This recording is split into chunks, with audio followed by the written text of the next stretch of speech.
32 minutos, estamos en vivo aquí en la tele, hay 17 grados a esta hora en la capital. Lo decíamos al inicio de nuestro programa de hoy, vamos a profundizar sobre los anuncios realizados a comienzos de esta semana por el gobierno que tienen que ver con el planteo de hacer frente a la pérdida de salario, la pérdida de ingresos, porque la inflación ha tenido un empuje importante este último tiempo y además por la pérdida salarial que se dio en medio de la pandemia en nuestro país. Y en ese sentido, el Poder Ejecutivo anunció esta semana que a partir del 1 de julio se va a producir un adelanto del ajuste por inflación que estaba previsto para el año que viene en las jubilaciones y pensiones, que van a tener un 3% de aumento de ajuste, y los funcionarios públicos van a tener un 2%. Y a su vez, el gobierno convocó al Consejo Superior Tripartito, que se va a reunir mañana, para que en el sector privado, empresarios y trabajadores evalúen adelantar también el pago del correctivo por inflación en los sectores en los que no estaba previsto para este año 2022 y estaba para el 2023, que se adelante también ese ajuste por inflación. Esa va a ser la recomendación del gobierno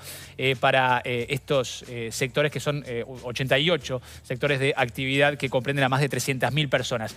Vamos a hablar de esta decisión que tomó el gobierno, de los efectos que espera que tenga en el bolsillo de la población, de las repercusiones que ha generado también esta decisión por parte del Poder Ejecutivo, con el ministro de Trabajo y Seguridad Social, Pablo Mieres, que nos acompaña una vez más aquí en nuestro programa. Bienvenido, Mieres, gracias por acompañarnos. Encantado de estar por acá. Bienvenido. Un gusto como siempre. Bueno, lo decía recién, mañana se va a convocar el Consejo Superior Tripartito, primero público, después privados, pero hoy también tiene una reunión muy importante al mediodía en el Ministerio con representantes del PIT-CNT, que han manifestado que, si bien siempre se considera positivo un ajuste, un adelanto de ajuste, como es este caso, sería insuficiente. ¿Cuál es el planteo del gobierno y por qué se llega a tomar esta decisión en este momento? Primero, siempre el argumento pasó lo mismo con las medidas en materia de pandemia y siempre se dice de parte de quienes no están en el gobierno, particularmente el PIT-CNT, que se ha puesto siempre en una postura de oposición, que nunca es suficiente. Y bueno, uno podría llegar a acordarlo, lo cual es, la verdad, poco relevante, porque uno hace lo que puede, no lo que querría, si los recursos fueran infinitos. Pero además, es discutible el tema de la insuficiencia, porque los dos sectores de los que estamos hablando tuvieron un aumento, uno del 7%, y el caso de los funcionarios públicos, y los jubilados del 6% en enero, que comparado con la inflación que viene acumulada desde enero, desde el 1 de enero, está todavía por encima de lo que significó la inflación. La inflación de los primeros 3 meses fue 4.4. Por lo tanto, si a eso nosotros le vamos a agregar un 2 a los funcionarios públicos y un 3 a los jubilados y pensionistas, estamos hablando de un acumulado de incremento de ingresos de 9% en cada colectivo, que cubre lo que nosotros creemos que es la inflación que razonable, nadie sabe, porque en realidad estamos sometidos a una incertidumbre mundial que todos reconocemos que es terrible, y en todo caso esta inflación es una inflación que nos viene de afuera, y por lo tanto no tenemos mucho control sobre ella. Pero los análisis que hay hablan de 8 o 9%. O sea que estaríamos con estos ajustes, y por eso lo de insuficiencia es muy discutible.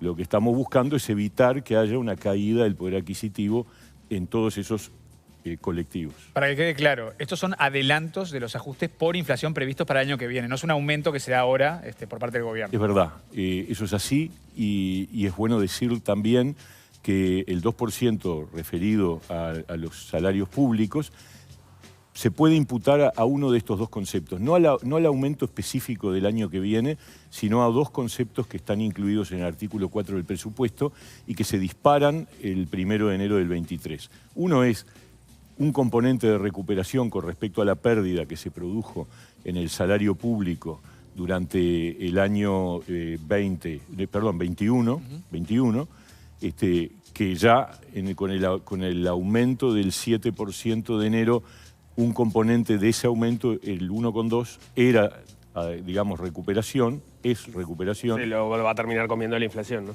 No, porque está previsto que el 31 de diciembre, si hay diferencia por inflación, se pague un correctivo por inflación. Entonces, lo que va a haber el 1 de enero del 23 es el aumento por inflación esperada para el 23 más la diferencia que finalmente resulte entre el aumento de los trabajadores públicos y la inflación efectivamente ocurrida, más un componente de recuperación para el cual estamos convocando mañana al Consejo Superior Público para sentarnos a discutir y acordar con cada grupo, con la enseñanza, con la administración central, con los entes y servicios del Estado. Va a haber 3 mesas separadas donde se va a discutir cuánto fue la pérdida, cómo se cuenta, cómo se contabiliza y cómo se va a recuperar, asumiendo que el 1,2 ya se pagó, más este 2% que se incorpora en julio. Entonces, nuestra idea es que sea parte de esa recuperación. Pero perdón, entonces este 2 que se está dando ahora, ¿se va a sacar del correctivo? Puede ser cualquiera de los dos. Pero no es diferente, eso lo porque podemos eso acordar. querría decir en enero si recuperaste un 2% o si no lo recuperaste y simplemente se te están corrigiendo por inflación. Por eso, lo importante es saber cuánto queda pendiente para lograr la recuperación completa y la garantía de que hay un correctivo por inflación cada año a partir de enero del 23. Eso fue determinado en el presupuesto nacional. Con lo cual, pérdida salarial no debería, o sea, puede al haber. final del periodo no va a haber, o sea, va a ser lo mismo, pero en el camino te puede cambiar, ¿no? Bueno, lo que pasa es justamente, y eso habla a favor de lo que ha hecho el gobierno, porque le estamos adelantando una recuperación que en realidad estaba prevista para 1 de enero. Es que se entiende que la pérdida que iba a haber hasta fin de año era demasiado como para dejarla correr. Ese es el punto. Acá el argumento del gobierno para tomar las medidas que tomamos el lunes y para recomendar al sector privado en aquellas mesas donde no está previsto un ajuste por inflación este año es, bueno, hay que ayudar a evitar que la gente sienta que sufra una caída del poder adquisitivo. Una duda más sobre cómo es esta ingeniería. El correctivo, sí, el correctivo de inflación es en relación a la diferencia que va a haber entre el IPC y la inflación final y la inflación que esperaban al inicio, sí, ¿o tiene que ver con el índice medio de salarios en el sector público? No, eso es con IPC. Es con IPC. O sea, nosotros el gobierno, el Estado dio un 5,8, la inflación probablemente esté en el 8 o 9, esa diferencia hay que pagarla el 1 de enero. Podemos imputar ese 2% a esa diferencia o ese 2% lo podemos imputar al otro componente del aumento de 23, que es la recuperación, o sea, acumular recuperación. Y eso es algo que van a acordar ahora cuando se junten con los funcionarios públicos en el Consejo Superior Tripartito. Se va a quedar previsto desde ahora, entonces. Y me parece muy mal que se diga, estamos jugando a la mosqueta, porque alguno lo dijo por ahí. No, estamos haciendo un adelanto a cuenta, muy sencillo. Pero ¿qué significa eso? Que estamos pagando antes algo que se debería pagar 6 meses después. El planteo para el sector privado. Y no le vamos a cobrar los 6 meses, obviamente que no. Pero no es un aumento, digamos, aislado, es un adelanto es un adelanto, exactamente, que se van a ir descontando y eso lo van a acordar ahora. Claro, que en enero no se va a cobrar. Bueno, a ver, no se va a cobrar porque ya se está cobrando. Claro. Ojo, no se va a cobrar en el sentido de que no va a haber otro aumento adicional, pero ese aumento que te iba a tocar el 1 de enero te lo adelantamos al 1 de julio.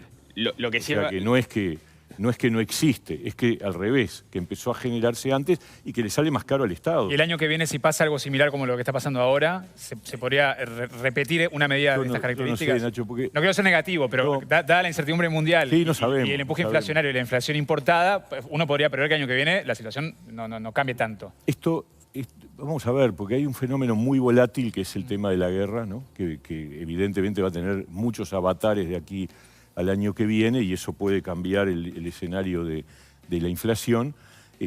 Pero además, esto muestra que este gobierno ha tenido un criterio y una responsabilidad en el manejo de las cuentas públicas que nos permite, de una manera inesperada, responder a ese escenario nuevo y colocar lo que es el costo de estas dos medidas, 110 millones de dólares que no estaban previstos y que se colocan para bancar el incremento. Ahora, 110. Bajó ahora.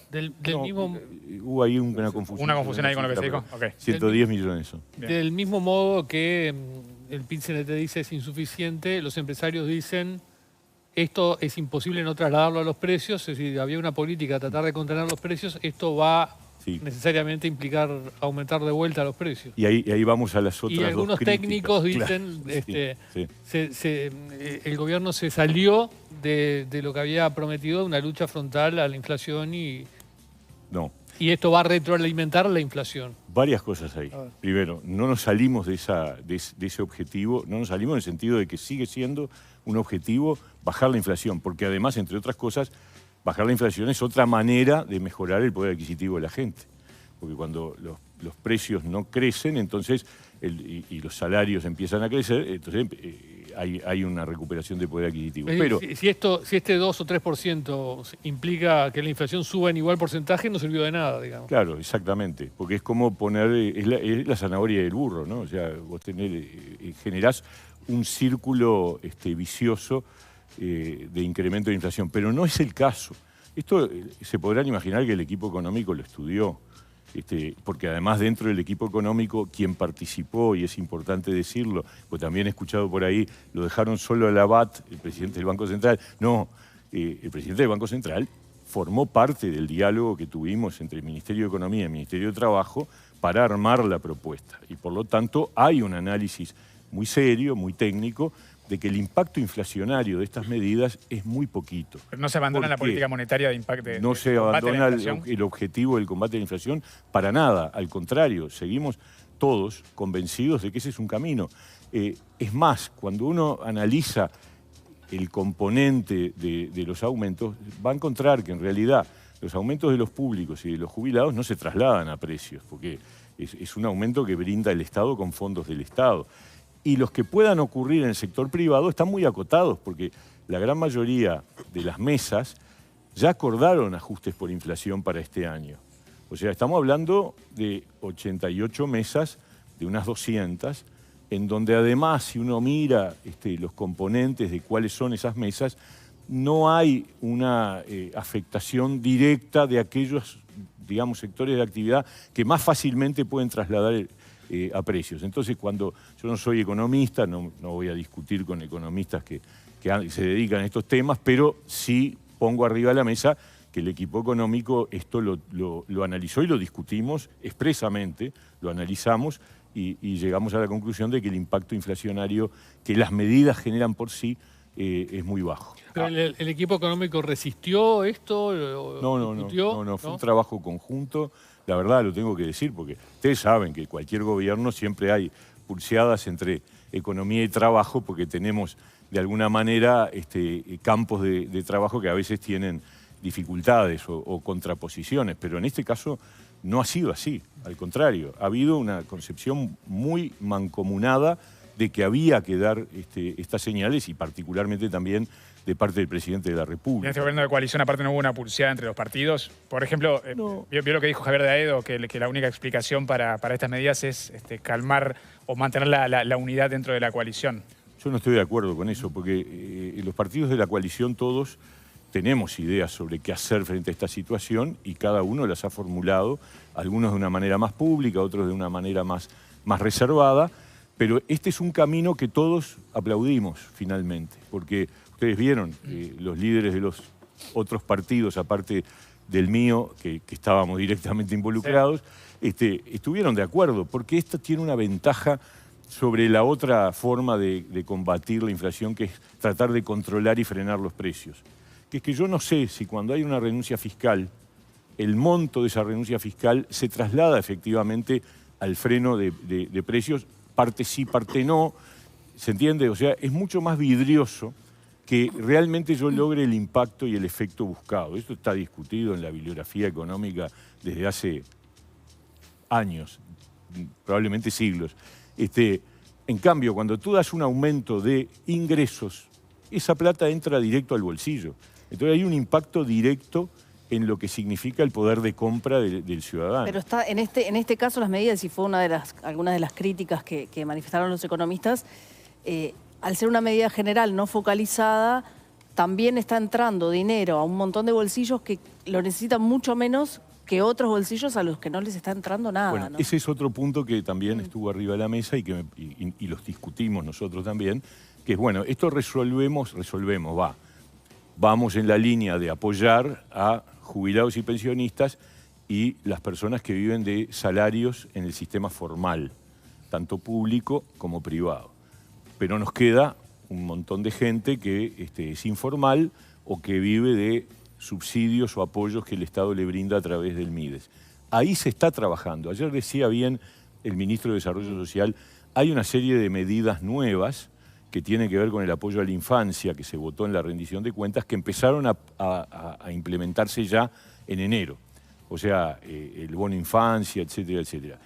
Eso es un componente de ingresos nuevos que empiezan a aplicarse a partir de enero, que sostienen los ingresos de esas personas que están más afectadas. Pero además, la ministra de Economía y el ministro de Desarrollo Social, o sus equipos, están trabajando en nuevas medidas para que también a ese sector que no está alcanzado por las medidas que se anunciaron el lunes, se los sostenga y se los apoye, por supuesto que a través de la política de tratar de frenar los precios, sin duda.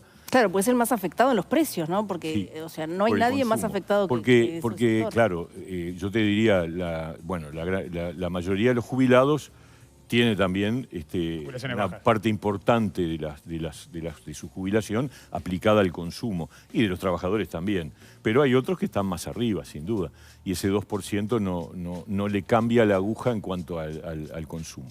Pero las medidas tampoco podían ser, hubiera sido un caos si empezábamos a determinar a estos sí, a estos no. Se afectan además las pirámides de salarios y de jubilaciones. Era muy difícil, ¿no? Ahora bien, lo que decía... Perdón, Nico, dale vos que hace rato. Dale. ¿Sí? No, que quiero ir a lo que decía Leo recién también, que tiene que ver con la respuesta de los empresarios, que se ha dicho que sí, se les pide contener los precios y ahora se les pide indexar los salarios. Y eso no entiendo, lo pueden aplicar en este momento, según se ha dicho por parte de la Cámara de Comercio, de la Cámara de Industria. ¿Cuál va a ser el diálogo que van a tener ustedes? Perfectamente la reacción inmediata, porque además era una cosa que no estaba en el radar de nadie. Uno entiende menos los que son beneficiarios del aumento, que salgan a cuestionarlo, algunos hasta porque no los consultamos sobre cómo y de qué manera, pero no importa. Pero que el sector empresarial, el primer reflejo, sea preocupado, es lógico. También digo, es un impacto muy acotado, porque son 88 mesas y no hay ninguna obligación, es una sugerencia. Y el gobierno se va a plantar en ese sentido. El gobierno no va a exigir en las mesas que se abrirán para eventualmente modificar, porque acá hay un convenio firmado hace unos pocos meses, que tiene una duración hasta el 30 de junio del 2023. El tema es que en la mayoría de esas mesas se acordaron ajustes por inflación, en algunos casos anual, en otros casos incluso semestral y en algún caso a 18 meses. Pero hubo otros que acordaron a 24 meses. Para ellos, que además yo hago este razonamiento, este desvío entre inflación esperada y inflación ocurrida se va a incrementar probablemente. El que tiene 24 meses está sonado. Entonces, claro, también el empleador tiene que evaluar si no le conviene partir la diferencia y evitar que dentro de un año y medio, cuando además empieza a negociar la siguiente ronda, tenga que pagar un correctivo muy alto. Entonces, a mí me parece que muchos empleadores probablemente luego del primer reflejo, que es sorpresa y desagrado, seguramente van a evaluar la situación. Y otros probablemente no puedan, aunque quizás lo quieran hacer, pero de repente no lo pueden hacer. Y nosotros asumimos que las realidades son múltiples, son diversas. No están acá los más complicados, esos quedaron fuera de la novena, se pautó otra vez un periodo puente. Por lo tanto, en julio los tenemos que convocar. Estoy hablando del turismo, de las agencias de viaje, del transporte turístico, de la gente de la cultura, que están muy jorobados las dos partes. Ahora, en caso trabajadores y empleadores, ¿no? Que en la mesa no haya acuerdo, ¿el gobierno va a tener una posición? Nosotros no vamos a votar. ¿No van a votar nunca? No vamos a volcar la balanza. ¿Pero van a señalar con el dedo? Sí, vamos. No, a ver, nosotros vamos a dar nuestras explicaciones y vamos a tratar de convencer, porque si sugerimos es porque estamos convencidos de la sugerencia. El presidente incluso decía el otro día, hablaba de hay algunos sectores que ya sabemos que no van a poder, pero hay otros que se han beneficiado, ¿no? ¿Y en esos sectores tampoco van a votar? por ahora, nosotros la línea que tenemos es que hay un convenio firmado muy recientemente, entonces es muy difícil modificar alguno de los términos. Pero obviamente exhortamos a aquellos que hoy tienen una realidad mejor y que están, digamos, participando de este proceso de crecimiento de la economía y que no hayan pactado con ajustes anteriores, que lo puedan... en definitiva es eso, es adelantar un ajuste, ¿no? Vuelvo al punto de las jubilaciones y los salarios de los funcionarios públicos. Ya hablamos algo de esto ayer en Fácil Desviarse, pero quería volver sobre el tema. La complejidad para entender el alcance de las medidas que se anunciaron, ¿no tiene que ver también con la forma en que se comunicaron en la conferencia de prensa, donde esta explicación de adelanto a cuenta no estuvo sobre la mesa y se habló explícitamente de aumentos? Es que son aumentos. A ver, jurídicamente son adelantos a cuenta, pero desde el punto de vista material son aumentos. O sea, la gente que está involucrada en estas medidas va a recibir el 1 de agosto un sueldo o una jubilación con ese aumento. Claro, esa es la realidad. Estamos hablando ¿Cómo de se imputa? Bueno, jurídicamente se imputa como un adelanto a cuenta. Eso es así porque así lo podemos hacer. Jurídicamente y en la práctica, ¿no? Porque en definitiva es un adelanto. O sea, en la práctica también, o sea, se descuenta a cuenta. Es un adelanto porque está pensado en términos de que en realidad a vos te iba a tocar un aumento el 1 de enero del año que viene. Y te lo adelantamos a julio. Pero te cambia lo que terminás ganando. El jubilado, por ejemplo, ayer poníamos este ejemplo, va a terminar en enero ganando distinto si este adelanto es un adelanto a cuenta o si era un aumento. Porque el jubilado ya sabe que en enero va a cobrar lo que gana hoy más el IMS. Pudo haber entendido en la conferencia de prensa que en enero iba a estar ganando lo que gana hoy, más el índice medio de salarios, más el 3% que se anunció. Sin embargo, no. El 3% se va a descontar del IMS. Si yo le pregunto a cualquier jubilado si no quiere o no prefiere que ese 3% se lo paguen desde julio y no, en cambio, esperar a enero, que además tiene otra ventaja, porque el aumento a los públicos va a incidir al alza en el índice medio de salario. No, seguro que están contentos con que empiecen a cobrar antes. Y que el aumento que se le va a determinar por índice medio de salarios a los jubilados en enero va a ser un poquito más alto de que hubiera sido si no había este aumento a los públicos y el adelanto del ajuste de los privados. La pregunta es si la forma en la que se comunicó no omitía un detalle de que les cambiaba la cuenta de cuánto iban a estar ganando en enero de manera sustancial. No les cambia la cuenta de cuánto van a estar ganando en enero, van a estar ganando lo que iban a estar ganando en enero del 2022 más el índice medio de salarios, con un adelanto de una parte que igual lo están cobrando antes y que nadie se los va a descontar. Eso es clarísimo. Pero pudieron haber entendido que iban a estar ganando eso más el 3%. Bueno, de todas maneras, ¿cómo se va a fijar el aumento de los jubilados en enero? Lo vamos a ver en diciembre. Eso me parece que también es importante decirlo. Lo que es importante es que este aumento no nos cambie la base de cálculo, porque eso genera un incremento de gasto muy fuerte. Pero eso no significa que tú le tengas necesariamente que descontar el 3 del aumento que puede ocurrir. Vamos a ver, es un asunto que tenemos que analizar por allá por noviembre, diciembre, con las cartas vistas de qué pasó con la inflación, pero en cualquier caso, lo que yo tengo que defender, porque es así, es que el 1 de enero a los jubilados le va a tocar el aumento que les tenía que tocar. Nada más que hay una parte que se empezó a cobrar antes. Y yo creo que eso el tema es cuánto de esa parte se coma la inflación del resto del año, ¿no? Ese es el tema ahí central, ¿no? De lo que reciben ahora de aumento de ajuste de adelanto, cuánto se va a comer la inflación del resto del año para lo que van a recibir después. Si no le hubiéramos dado el aumento, claro. Se comería mucho más. Y era un poco la regla de juego. El aumento fue en enero y te toca el enero. Pero eso es lo que se va a analizar a fin de año también. ¿Cuánto va a ser? Vamos a estudiarlo, sin duda. Sí. Volviendo al sector privado, perdón. Este es un gobierno que tiene, por un lado, un concepto muy fuerte de responsabilidad fiscal, que ha sido muy notorio, y también de sensibilidad social para tomar esas medidas que de alguna manera responden a las realidades que la gente vive cotidianamente. Ahora, estas quejas de los empresarios, ¿no? Y otra cosa más, perdóname, pero nosotros tenemos un compromiso, que es recuperar el poder adquisitivo del salario que se perdió con la pandemia. Y si acá no teníamos algún tipo de alcance con respecto a los ingresos, el objetivo que seguimos teniendo vigente se nos complicaba más. Bueno, que usted dijo, de hecho, hace poco, que estaban trabajando para impedir que no se concretara eso, ¿no? Exactamente. O sea, este es el ¿todavía resultado. puede no concretarse eso? No, operación. a ver, si el mundo se convierte en una aquelarre impresionante, nadie puede concretar ningún objetivo. Pero si las cosas se mantienen razonablemente, hoy en día, la verdad, este gobierno ha sufrido dos cosas que no existían.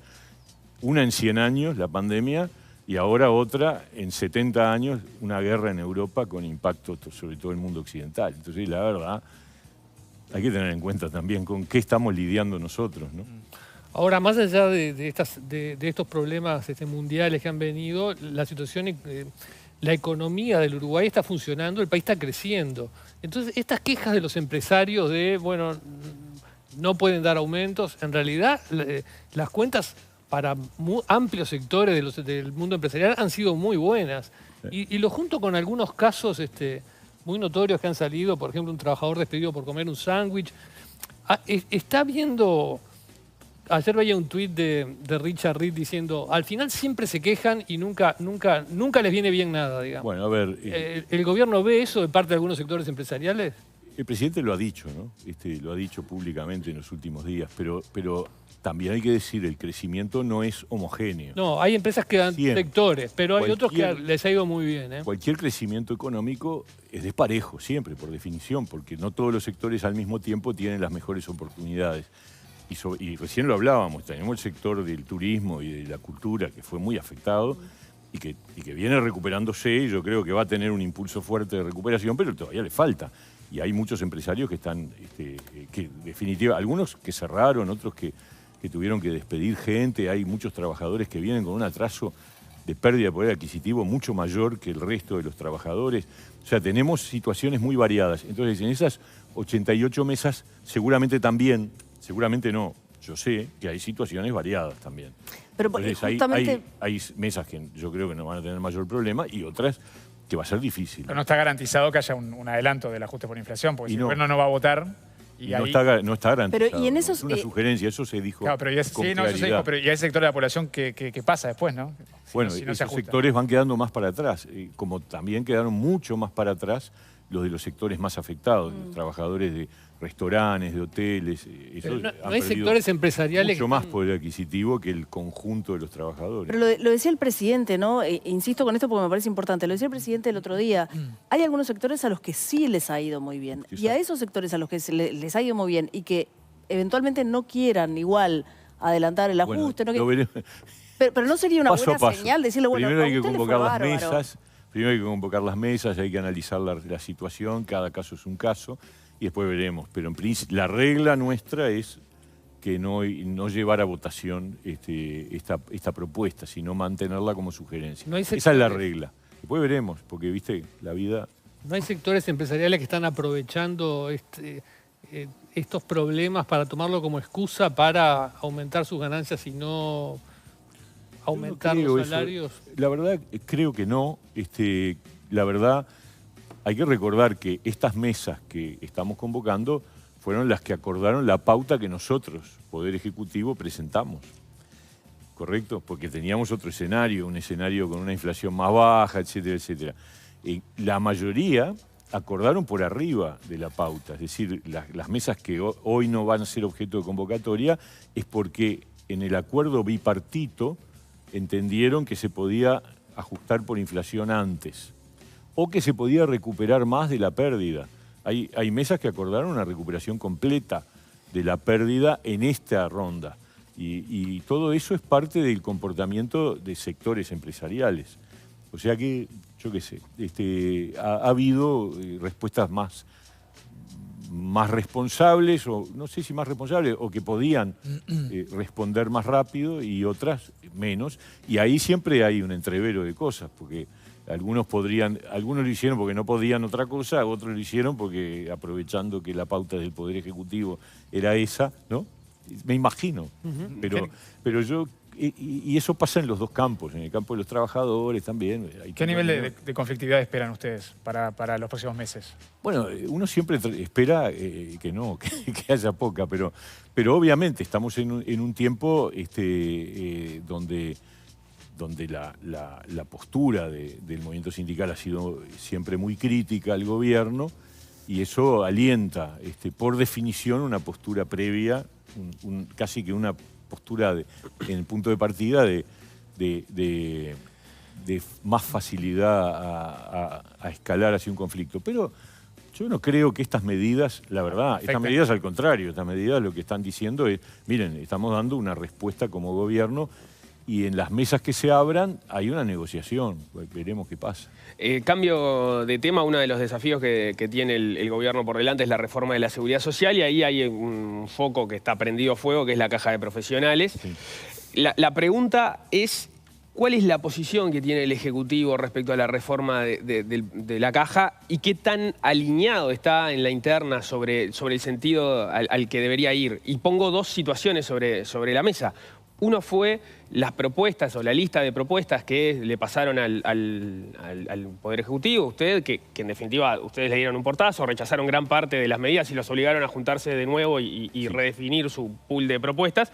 Pero lo cierto es que esas propuestas fueron impulsadas o conformaron mayoría, presidente y vicepresidente, vamos a no mencionar nombres, pero con los dos delegados del Poder Ejecutivo. Ahí se conformó la mayoría que llevaron las propuestas que el propio Poder Ejecutivo terminó desechando en su mayoría.